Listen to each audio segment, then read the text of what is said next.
Okay, welcome everyone. Thank you for joining us. We're in the Hachaim. We're beginning Perich of Dalek Pasuk Yizayim. Parshas Balak I've always found to be a fascinating parsha. Parshas Balak is mostly a conversation between Bilam and Balak in Moav, in Ammon, that Klal Yisrael had really no idea that was happening. At that moment, Klal Yisrael was getting ready after 40 years in the Midbar to go into Eretz Yisrael. And at this backdrop, Bilam and Balak are conspiring to destroy Klal Yisrael. If not for the fact that Hashem told Moshe Rabbeinu to write it down in the Parsha, in the Chumash, we would have no idea what Bilam and Balak were trying to do and how Hashem confounded and disrupted this scheme, this plot that was being hatched to attack us and to destroy us. And it's really apropos. Throughout our history, we know that many times the Goyim, the enemies, have tried to set up different situations, different schemes to destroy us and hurt us. And Hashem prevented it from happening, many times by either revealing it to the tzaddikim, like we know by Haman. Haman wanted to destroy Klal Yisrael. It was really a secret until Eliyahu Hanavi told Mordechai. Recently, in the 50s, Stalin, before he died, he was ready to set up camps to send Jews to, similar to what happened in the Holocaust. And at the last moment, he died. And his death revealed the secret of what he was planning. And we know throughout the last 60, 70 years what different leaders had in mind for Klal Yisrael and how Hashem interrupted it at the last minute. All right? We know many times it happened. We remembered where the certain leaders wanted to do certain things connected Klal Yisrael, and Hashem, through different mechanisms, disrupted their plots. It happened with Clinton, it happened with Obama, and other things that we are aware of or we're not aware of. And this is something that Hashem constantly is shomer aleinu, even when we are not aware of. So we begin the pasuk. The pasuk is very interesting, says the Hachaim. The Hachaim says that Bilam, who is now prophesizing to Balak what's going to be at the end of days, how Klal Yisrael will regain its strength and leave the Galus, the exile, and return to Eretz Yisrael. And he says the following thing: Er'ena v'lo yata. I see it, but it's not now. Ashurena. The Targum and the English says it's a language of I will gaze, like you're gazing out a window, like you're staring at something, v'lo kara, but it's not close. So says the Hachaim, what's referring to? Why the double language? First he says I see it, but it's not now, which means it's not now, but maybe it could be tomorrow and a month from now. Ashurenu, then instead of saying again, I see it, says I'm gazing at it, but it's not close. So the Hachaim says, why repeating it? The language twice, and why, when you repeat it the second time, are you switching the language? You're switching the words. Dorach koichav miyakov, a star shoots forth from Yaakov. V'kom shevet Yisrael, and a king. The word shevet we know refers to shvatim, but also refers to a king's rod, and a king will arise from Yisrael. So the Hachaim says again, what's the double language? If it's referring to a leader, why one time you're calling it a star from Yaakov? And the second time, you're calling it a king from Yisrael. Why first Yaakov and now Yisrael? Why first the star and then you're talking about a king? Then it says, it finalizes, the pasuk says that he will destroy the corners of Moav, Pa'asei Moav. The word Pa'asei is from the same root as Peah, right? We know there's a mitzvah of Peah. V'karkar kol b'nei sheis. And he will undermine all b'nei sheis. So who's Moav? Who's sheis? Isn't Moav part of sheis, says the Hachaim? What's the difference? So the Hachaim is going to teach us that this whole pasuk and the following psukim are all a nevuah regarding Melech Mashiach.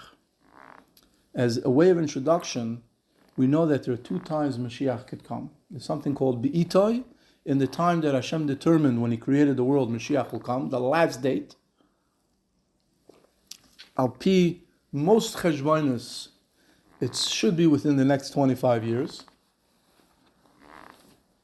even though the year 6000 is more than 25 years away, but there's certain calculations that seem to indicate, again, no one really knows, but according to most Mefarshim and Svarim, it has to be within the next 25 to 30 years because of Tchias HaMesim and the Gilgal of the bodies. So it's close. And everybody who has an open eye sees that the world is a millisecond, a millimeter, a turn of the head from utter destruction.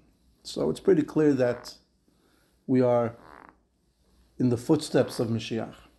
But there's another time called Achishena, that I will make it sooner. And there were times throughout history that we were Zoiche for Mashiach to come, and for one reason or another, the Yetzer Hara, the Sitra Achra, the Tzara Tumah, was able to disrupt and to cause problems. We know the Befrat, the Hachaim, that he davened very hard for Mashiach to come, and it seemed to be them in Hashemayim, they were granting him his permission. At the last minute, Yetzer Hara was able to cause people to do terrible Averos, and that actually caused the opposite to happen, and the Hachaim gave up his life that Klal Yisrael shouldn't be punished. You know the famous Maisa with the three Rebbes, the Koznitz Magid, Menachem Mendel Miriminov, and the Chayzer tried to bring Mashiach because they saw that now was an auspicious time, and many other times, just to point out that I heard from the Mashgiach, Rav Moshe Wolfson, that we're still in the Shloshim, that he said, and he said this, I believe he said it somewhere between 2010 and 2014, I don't remember the exact date. I heard it, that he said that Mashiach was supposed to come in the 90s. It seemed to be in the early 90s, 95, 96. And the Yetzer Hara, in his last attempt to destroy this time to come, introduced the internet. And he said it was Machriv Klal Yisrael. He said it before the internet Asifa, that I heard him say it. So you see that there were times that if we deserved it, Mashiach could come. So Hachaim says that all these double lotions, double language, are referring to the two times that Mashiach can come. So let's look at it inside. Kol hanavua b'melech HaMashiach nemar. V'yizvar al pi devreim she'amar b'pasuk b'ita achishana. The famous pasuk in Yeshaya says, in its time, I will make it come faster. Zacha, if we are Zaycha, Achishana will come early. Loi Zacha, but if we're not Zaycha, then Be'ita will come in its regular time. Now, the regular time, says the Hachaim, who Rachak Muflag, is very far away. V'zelah Chahais, and I'll prove to you. Hein Onu, now the Hachaim is saying this close to 300 years ago. B'tchilas mea hashishish le'elef hashishi. We're in the 6th century of the 6th millennium. And the pasuk is talking about these two time periods. Keneged im zachu. So therefore, if we are zoicha and it's going to come early, so Bilam says, I see it. It's not so far away. It can happen. Pirush ladavashani asad loima, which I'm going to say about Melech HaMashiach, aval eina ata, but it's not at the moment. So he's telling Bilam, I see when the times for Mashiach could come if Klal Yisrael is zoicha. It could be soon. Not now, but very soon. I see it. It's tangible almost. And it's not so far off. If Klal Yisrael would do tshuva, they would be redeemed right away. Even if only they experienced one day in Galus. Right? Even though we know that there's many different reasons for Galus, but if we would be Zoicha, if we did Tshuva, Hashem would do whatever needed to be Mesaken and to be fixed in an instant. The Ksiv Yancha Hashem B'Yom Tzara, Hashem will answer you in the day of Tzara, which refers to the day that we daven, Hashem will redeem us. U'keneged Kates B'Ita, now with respect to the time that Hashem prescribed, the last date possible, I can only stare at it. I can't really see it because it's not close. I can only gaze from far away. Like he's viewing it from far away, right? Like when you look at a telescope and you look at something far away, you're not really, you see it, but it's not really, you're viewing it up close. That's why he says, "V'lo korev," it's not close. Ki haket shel be'ita oruch ad moed is very far away. The Hachaim said this 300 years ago almost, that he didn't see it. Imagine if he would think it would take another 300 years. V'oimra derech, now, when Bilam says a star came forth from Yaakov, Pir Zois hi hanavu she'ama aleh arena. This refers to who is coming. What am I seeing? Right? Who is the Melech HaMashiach that I'm seeing? The Kefil Inin V'Shina Lashon, and each reason that Bilam repeated every Lashon twice and used different terminologies is because it's corresponding to either Achishena, I will make it close, faster, or Be'ita in its time. As it says in Sanhedrin, that if Mashiach would come through our Zchusim, will be an unbelievable situation that will happen. And crazy, it will be nigle and gully to all. Is gale hagoyel Yisrael min hashamayim b'mayfesois, that the Mashiach would come in such a way that the whole world will see it coming down from Shemayim. As it says, koichav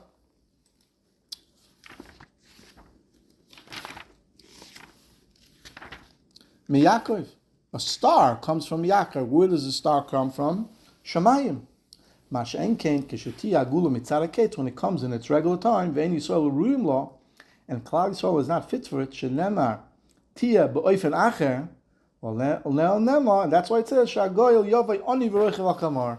It will be like a poor person riding on a chamar, which we know usually refers to Eliyahu Navi, is coming on a donkey, but also refers to the Mashiach. He will be like a person that we chose to lead us. But it won't be like this incredible nace, this incredible event that the Melech Mashiach will come from the sky.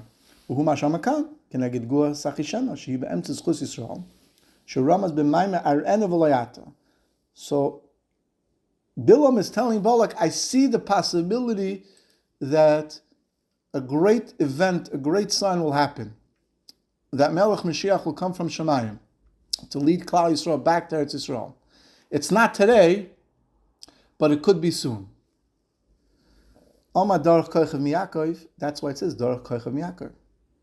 And according to the concept that it's going to come in its time, that together we're going to appoint somebody, or somebody will be appointed from Shemayim to lead us in a natural way, so to speak.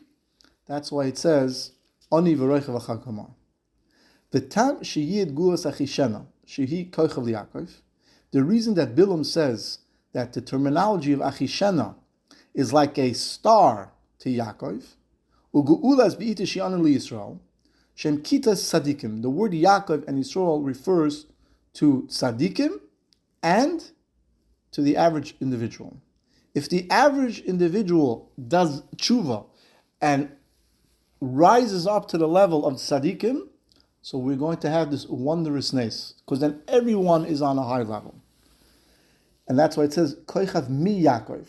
The word Yaakov is a language, right, of the Beinanim rising up to the tzadikim.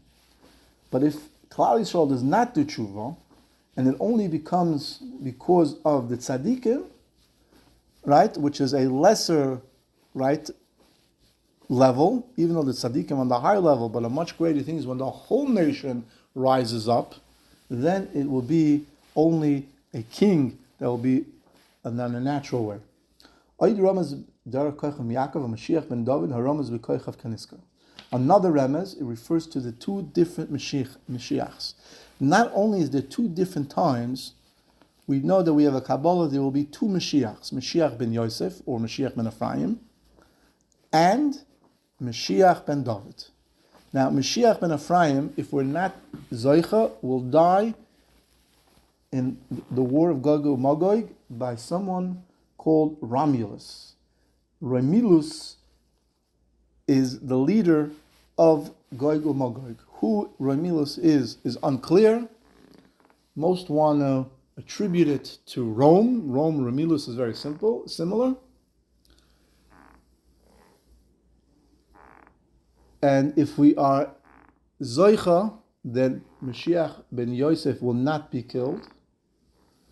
right? There are many Kabbalahs, traditions that we have that who Mashiach ben Yosef was. One of the famous one was Reb Shimshon Tripoli, said he was Mashiach ben Yosef. Now it doesn't necessarily mean that he came from Shevet Yosef. That's another shmooze at a different time. Others say the Hachaim was Mashiach ben Yosef. Others say the Rebbe Rebbe Elimelech davened that we shouldn't have to have Mashiach ben Yosef die. There's a lot of different traditions and Kabbalahs. But if we're Zoicha, then we will not have the tragedy that Mashiach ben Yosef dies. Interesting, as we know, next week is the yard side of the Hachaim. And when he brings down here Roy Milus, it reminds me of the famous story that when the Germans were making their way through Africa, through Libya, towards Egypt, right? Making their way towards Eretz Yisrael, as we know, the Mufti, the Grand Mufti of Eretz Yisrael, that we shouldn't think that they're our friends, already made a deal with Hitler, Yimach Shemoy, that when the Germans come into Eretz Yisrael, that the Jews will be given over to the Mufti, that he will be able to kill them. He will have, quote unquote, the right, the great merit. And there was tremendous pachad, and there was tremendous fear, because the British, who at that time controlled most of the Middle East, were getting wiped out, to say the least. And the story goes that the Hisiatin Rebbe, with a lot of other Hasidim, went to Or Chaim's yard site, went to Or Chaim's caver, and he davened. And there are two stories. The story goes that one of his Hasidim, if I'm not mistaken, was the grandfather of Rav Shmuel Blum, or Rav Shimshon Scherer, I don't remember which one. He wanted to make a wedding, and he was asking the Rebbe, should he book a hall or not? Or should he wait? The Rebbe turned to him and said, you can go book a hall. Everything will be okay. So they asked the Siyat Rebbe, what do you mean everything's going to be okay? Hitler, there was a time even that Nazi planes bombed Tel Aviv. That's how close they were. So he said two things to Siyat Rebbe. He said, number one, that Romulus, which is in this week's Parsha, is a reference to Ramel, similar name. Ramel will be defeated, he said. And how do I know he'll be defeated? Because I saw the letters Yud K Vav K floating over the caver of the Or Chaim in gold. And that's a siman of Chasadim, even though normally gold is, maybe it was white gold, fire gold. That was a siman that Atfilis would be Mekabel. And at that time, the British, under the leadership of General Montgomery, defeated in an unbelievable miracle the Nazis at Sharm el-Sheikh, which is in Egypt, and from that moment on, chased Rommel and the Nazis all the way out of Africa back to actually Europe, where Rommel ended up being. So we see from here that if we're Zoicha, we're going to have great miracles, and that's what the Or Chaim is telling us. And Or Chaim continues, Umochatz, and he will crush Moav. What does it mean he will crush Moav? Because we know that Hakadosh Baruch Hu told Avraham Avinu, that you're going to inherit 10 lands from 10 nations. But we only got 7. So who are the last 3 nations? Right? They're Ammon, Moav, and Edom, which are hinted in the words Keni, Kenizi, and Kadmon. Now, what about Bnei Shes? Bnei Shes, he says, refers to other nations that come from Shes. Now, the truth is, most of the world, or a large majority of the world, comes from Shes, right? The Jews come from Shes, the Christians come from Shes, and the Arabs come from Shes. Now, it's true that we are called, right, anti-Semites, because we come from Shem, some say from Shes, right? But ultimately, the whole world comes from Shes, right? But the Or Chaim says there's a certain nation that has the characteristic of what the word Shes is referring to. And that's called immorality. Could be the Arabs, could be other nations that are extremely immoral, could be Western civilization, which we know is the most immoral since the Greeks. But ultimately, the Or Chaim says that both nations will be destroyed. Moav, right, will be crushed because they are arrogant. Not only will they be crushed, but because they took over other civilizations, they actually incorporated the other nations of the world under their flag or under their name called Edom. They were integrated into the Western civilization. So we will have the right to destroy nations that we really should not have had the right to. When it comes to Sheis, or this nation that's referred to by Sheis, says the Hachaim, we will not be able to crush them because they have an interesting midah, that they are not arrogant. Even though they are perutzim, but they're not arrogant. And therefore we have to defeat them in a different way. So it comes out, says the Hachaim, that Bilam, in this week's Parsha, not only couldn't curse Klal Yisrael, he ended up blenching Klal Yisrael, but he gave us a window into the future of what will happen in the days of Mashiach. And that if we're Zoicha, it will be a tremendous Kiddush Hashem, that Hashem will bring Mashiach in a way that it will be Goloi Lakol, that we are being redeemed, and it will be something that will be a tremendous cover, not only for Hakadosh Baruch Hu, but for Klal Yisrael. As we mentioned, that Mashiach, according to most calculations, has to come, hopefully, within the next 30 years.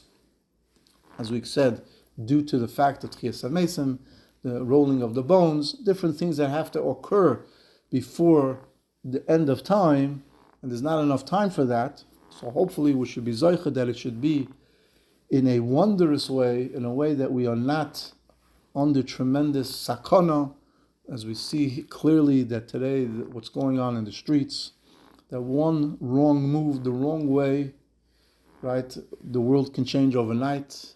Fortunately, we had one move the right way, and Hashem literally saved this country, saved Klal Yisrael. Who knows what could have been happening. And then the schus of the Hachaim, and the schus of his Yortzeit coming up, we should see the ultimate light of Chaim, and we should be zeicher to see Mashiach Meher Yemena.